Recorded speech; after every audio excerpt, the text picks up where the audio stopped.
हम यहाँ पर संस्कृत में आ पढ़ते हैं, उसी तरह हिंदी में भी आ पढ़ते हैं, बांग्ला में भी आ पढ़ते हैं। फिर अगर भोजपुरी पढ़िए आप तो उसमें भी आ पढ़ते हैं। अगर तमिल तेलुगु पढ़िए तो वहाँ पे लिखने में थोड़ा अंतर जरूर आता है, लेकिन वहाँ पे भी वर्ण होते हैं। तो इसी तरह से हम सीखते हैं कि कैसे हम अपने भाषा को अच्छा बनाने के लिए वर्णों का प्रयोग, छंदों का प्रयोग, शब्दों का प्रयोग सही तरह से कर सकें। अर्थात व्याकरण क्या हो?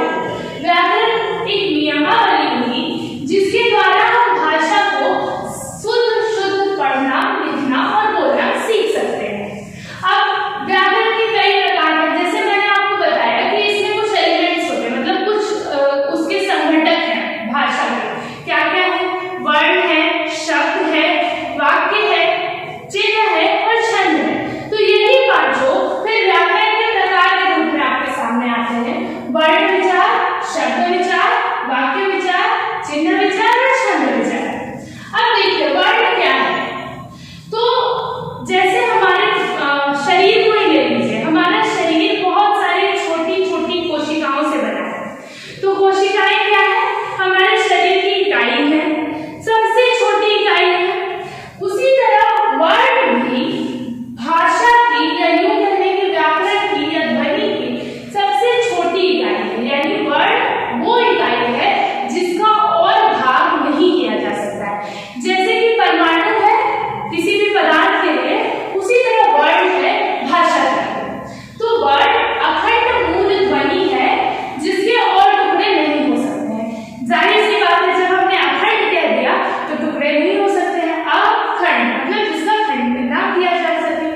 फिर इसमें क्या क्या आ जाएगा? जैसे हम अ, आ, ह्रस्व ई, दीर्घ ई, ह्रस्व उ, दीर्घ उ पढ़ते हैं, या फिर ABCD पढ़ते हैं तो वो इंग्लिश के अल्फाबेट्स हो जाएंगे। बांग्ला में अ, आ, ई, उ, री, ये पढ़ते हैं तो ये बांग्ला के अल्फाबेट्स हो जाएंगे। उर्दू में अलिफ बे ते पढ़ते हैं तो वो उर्दू के अल्फाबेट्स हो जाएंगे। तो हर एक भाषा में अल्फाबेट्स होते ही होते हैं। उसी तरह देखिए, जब इन वर्णों को हम सार्थक रूप से, सार्थक मतलब अर्थ के साथ, देखिए सार्थक में दो शब्द स और अर्थ, यानी अर्थ सहित। तो जब वर्णों को अर्थ सहित ऐसे समूह में बांटा जाता है, एक ऐसा समूह जिसका अर्थ, जैसे अगर हम कमल लिखते हैं तो इससे हमारे माइंड में एक फोटो बनता है। वो फोटो किस चीज का होता है? एक फूल का होता है। अगर हम कलम बोलते हैं तो हमारे माइंड में एक फोटो बनता है जो कि एक पेन की फोटो होती है। अब उसी तरह अगर हम कहें मकर, उसका कोई मतलब नहीं है, हमारे दिमाग उसका कोई इमेज नहीं बना सकता है, क्योंकि ऐसा कोई सार्थक समूह नहीं बन रहा है। तो जब उस शब्द का कोई मतलब, जो भी चीज हम देखते हैं उसे हम कोई ना कोई नाम देते हैं, और वही नाम हम किस प्रकार देते हैं? वर्णों को मिलाकर, यानी शब्दों की रचना करके। तो शब्द क्या हुआ? वर्णों का सार्थक समूह। जैसे कमल कमल, कलम कलम, उसी तरह वाक्य विचार। अब देखिए हमने वर्ण सीख लिया, शब्द सीख लिया। अब जब हम शब्दों को जोड़ देंगे इस तरह कि उनका कोई अर्थ हो, वो एक किसी बात को कह रहे हो, जैसे मैं आपसे कह रही हूँ, मान लीजिए मैंने कहा तुम घर जाते हो, तो ये मीनिंग निकला कि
लेकिन हिंदी अंग्रेजी में ये परिवर्तन हो जाता है।